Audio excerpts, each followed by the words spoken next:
August of 1987 was a long time ago. I was only 15 years old, awaiting my sophomore year of high school, thinking I was invincible and had my whole future ahead of me. But for one young girl 30 miles away from me, August 13th of 1987 was possibly her last day alive. Welcome back to my true crime series. My name's Sean. If you're new here, welcome. I try to do my take on true crimes, mainly murders. Some are mysteries, and sometimes I throw in a little myth. I've been in the process of moving and things like that, so I've been really slow at putting things up, and I'm hoping that I can get it done a little bit better. So with that said, I hope you enjoy. Please like, subscribe, share. If you put notifications on, you'll be notified whenever I do new shows. So let's get started. I previously said this happened 30 miles away from me. And although I knew of it happening, I didn't know much about it at the time because, I was only 15. I really didn't care about things like that. Though stranger danger became very real for us. All we heard was a girl was kidnapped, and that was that. But doing the research on it, there are some weird twists and turns that I don't really know about at the time. So we'll get into that. Jill Cutshall was only 9 years old when she was last seen. It was at 6:30 in the morning on August 13th, 1987. She lived with her mother in Grand Bend, Kansas, but was staying with her father up in Norfolk, Nebraska for the summer. That morning she left the apartment at McNeely Apartments around the 200 block of 4th Street in Norfolk, Nebraska, and started walking the 4 or 5 blocks to her babysitter's. But she never made it there. No one really thought about it at the time until her stepmother went to pick her up at 3 o'clock. The babysitter just assumed she stayed at home because she had done that a couple times and never called to confirm that she was not coming in. Stepmother contacted some friends and family to see if Jill was there. And she went to go pick up Jill's dad, and then they came and started searching around for her, thinking that maybe she went to a friend's house or something like that. When they came up empty with all this stuff, they went to the Norfolk Police Department. This was about 6 o'clock, and then there was a massive search for the child. It used multiple law enforcement agencies along with private parties, but they didn't find anything. Hunters were asked to look for evidence of Jill's disappearance because, hunters are out in the middle of the rural areas that they might be able to see something that you can't spot from the highway. And almost 3 months after her disappearance on November 7th, 1987, a hunter found something. About 20-minute drive from Jill's house was Wood Duck Wildlife Refuge. It was just right outside of Stanton, Nebraska. Items that were belonging to Jill were located there. Her shirt, her jeans, underwear, shoes, and keys were all that were found. They tested it, and there was no DNA or fingerprints that were found, but they were Jill's. Soon after her disappearance, though, Joyce Mosley, who was Jill's biological mother, moved to Norfolk with hopes that being closer where it happened, she could keep up with the investigation. She also hired a private eye by the name of Roy Stevens. It is later discovered that he was actually a former felon and lied to get his license, and he was not a fan of law enforcement. At the same time, Detective Steve Hecker of the Norfolk Police Department began investigating the current and former residents of the McNeely apartments. He interviewed a guy named Kermit Baumgardner, who then moved right away. Sorry about that. He moved away right after being interviewed. While searching for Baumgardner, they located David Phelps at Baumgartner's new apartment or new house. For some odd reason, Baumgardner was ruled out because his boss gave him an alibi. And when Hecker asked Phelps if he knew why he wanted to talk to him, Phelps said, "Oh, it's probably because Jill disappeared." And he knew the family and he lived in the apartment. This was all circumstantial and he could not be held. And this interview was done in March of 1988. So, I mean, it took that long before they came to him, and it went nowhere. In all this time, though, Mosley was appearing on a number of local and national television and radio programs. Psychics from Lincoln came up to help, but the first real break came about a year after Jill's disappearance. Mosley was taking classes at Northeast Community College in Norfolk, and a fellow student asked if she could interview her for an article. During the interview, the student told Mosley that she believed that her half-brother was involved in Jill's disappearance. She identified her half-brother as David Phelps, the same man Detective Hecker previously interviewed and didn't find enough evidence to arrest him. Now, getting my research, I do it through court documents or news stories, things like that. And there was only one news article that had this next part in it, so I can't really say that it was factual or not, but it's kind of important. One of the articles said that police interviewed him, and he said that he liked Jill's blue eyes, but that she was too old for him. He also stated that he had 6 different incidences involving contact with girls. And in the court records, it actually goes into detail about 6 other young girls that he assaulted, but charges were never filed for these allegations, or these confessions, whichever way you want to look at it. So that was kind of weird. But he denied doing anything with Jill.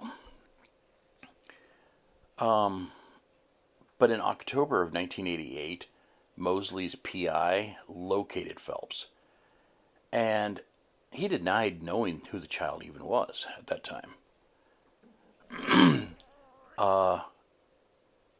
But in December, just a few months later, of 1988, he met with the PI again, and he stated on audio tape that he and Baumgardner had previously had relations with a number of children. So then the PI again went to talk to Phelps, and this was on January 4th of 1989. But this time he had representatives with the Omaha News team with him, and they never said who the newspaper or the news team was. But they waited in his hotel room while he went to go get Phelps. Well, when he went and got Phelps, he took him out to Wood Duck area. He handed him a shovel and said, "Find Jill's body. Let's just get over with this right now. Get Jill's body for me.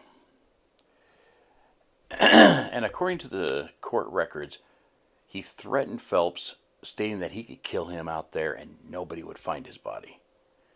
He also fired his gun in the air a few times. Phelps said that he heard that Jill was buried at the Wood Duck Cemetery, so they went there. Once there, Phelps walked around the area and started digging. After about 20 minutes, he stated that he was ready to talk. Stevens recorded this confession. Stated that during the night of August 12th of 1987, he was at Baumgart's drinking, and he said that the next morning he woke up and Baumgart was there with a child and said, "Hey, we're going to go for a drive." Well, the child ended up being Jill. He said that they went out to the Wood Duck area and Phelps held her down while Baumgart assaulted her. He described her clothing and was completely correct on what she was wearing. He said that it started to arouse him, so he got nervous and suggested that they should leave. He said Baumgart told him just to take the car, go back to Norfolk, and that he would find his own way back. So he did, leaving Baumgartner at Wood Duck Lake with who he said was Jill. After he was done recording this and telling the facts, Phelps said that he was relieved to get the confession off his chest. They drove back to the hotel room to talk to the TV reporters. He spent the next 30 minutes recounting what transpired that day of Jill's disappearance to these reporters. When they were done, Stevens called Mosley, who then called the Norfolk Police Department. The police arrived at the hotel and took Phelps to the station. He waived his Miranda rights and confirmed the version of the events that he said on the videotape. But then after this, he recanted and said that he only said that stuff to Stevens because he feared for his life, and he fabricated the whole thing and then requested a lawyer. He was then released again. Mosley was, of course, upset by this injustice and started a petition to force a grand jury to convene and open an investigation on Phelps. The grand jury found that there was enough evidence to try Phelps. And on March 20th of 1991, Phelps was convicted of kidnapping with intent to sexually assault Jill, and he was sentenced to 26 years to life in prison.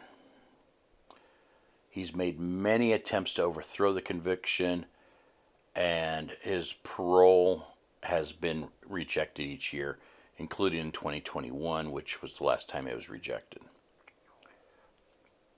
No one's been charged with Jill's death, although she has been declared deceased after the conviction.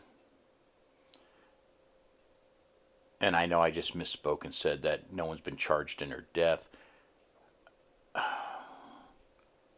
She could still be alive.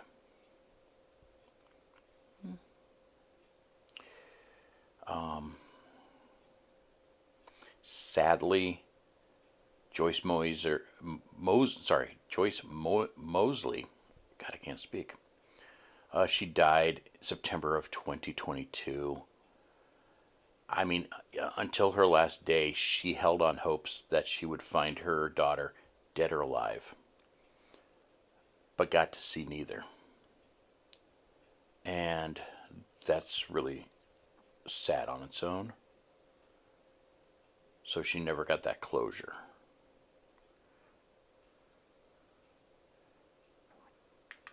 Every few years, something comes up about Jill. Like there was some flooding and bones were discovered, but they didn't turn out to be hers. Phelps found out about a secret diary of a gentleman's that apparently had a torture farm, a sadomasochistic torture farm, someplace out, way out in the farmlands, which was tied to another murder. And he was trying to say that this guy and wife tortured young girls there. It was never, the diary is never located, but the police still investigated and didn't find anything. And you're talking, and I don't have the article in front of me, but I mean, these older people were in their 80s back in the early 90s. So I don't know what he was thinking.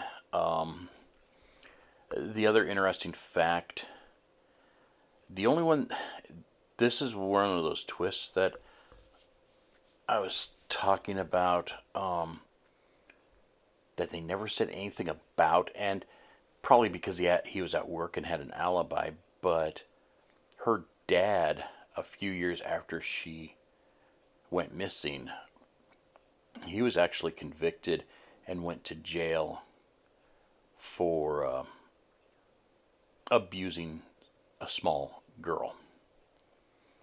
So, coincidence? I don't know. But there was never any connection saying, hey, wait a second, maybe the dad did this. I know he was at work, so chances are he didn't. But, you know, Phelps has been in prison for, what, 32 years now? And that's for just kidnapping. Sometimes I don't understand the judicial system, and yeah, he doesn't seem like he's a good man anyway, so power be, let him rot there.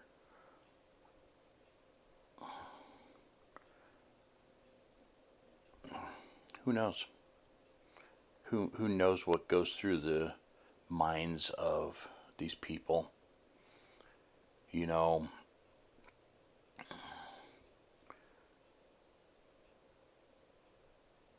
not only did it ruin and destroy Jill, but think of all the other lives that were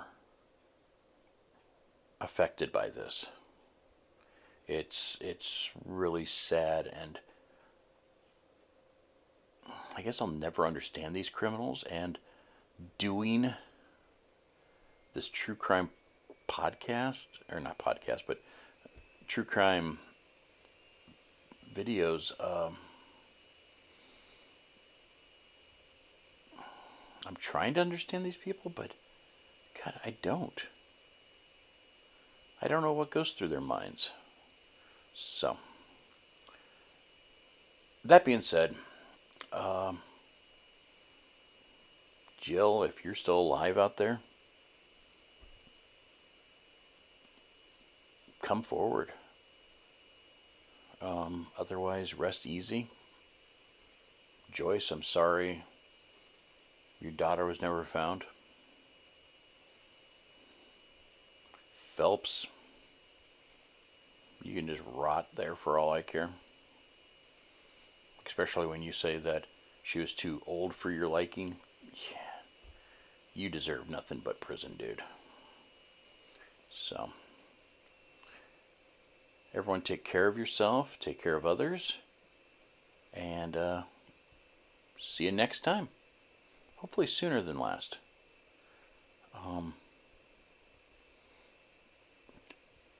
But before I go, on a side note, I'm still trying to get more subscribers, and I've got something planned as soon as I hit 100. I'm only 5 away right now, so take care of yourself. Have a good day.